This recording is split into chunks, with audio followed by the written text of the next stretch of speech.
અમદાવાદથી ફરી દીપડો દેખાયાની ચર્ચા નીકળી છે અફવા। કર્ણાવતી ક્લબ પાસે દીપડો દેખાવાની વાત સાબિત થઈ છે અફવા। વન વિભાગની તપાસમાં પગના નિશાન શ્વાનના હોવાનો ખુલાસો થયો છે। કેફેની પાછળના ભાગેથી પગના નિશાન મળતા વન વિભાગે કરી હતી તપાસ। સતર્કતાના ભાગરૂપે વન વિભાગે મૂક્યું હતું પાંજરું।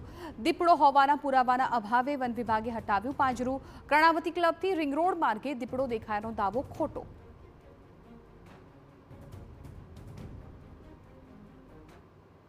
બે ટીમો કાર્યરત કરી અને અહીંયા સર્ચ ઓપરેશન કરી આજુબાજુનો વિસ્તાર સ્કેનિંગ કરેલો અને જે ભાઈએ જોયેલું હતું એમની પણ મદદ લીધેલી અને જે પ્રમાણે એમના જણાવ્યા પ્રમાણે અને આગળના ભાગે જોતા જે પગમાર્ક મળેલા છે એ જોતા દીપડાના હોઈ શકે એવું માનવાને પાત્ર નથી।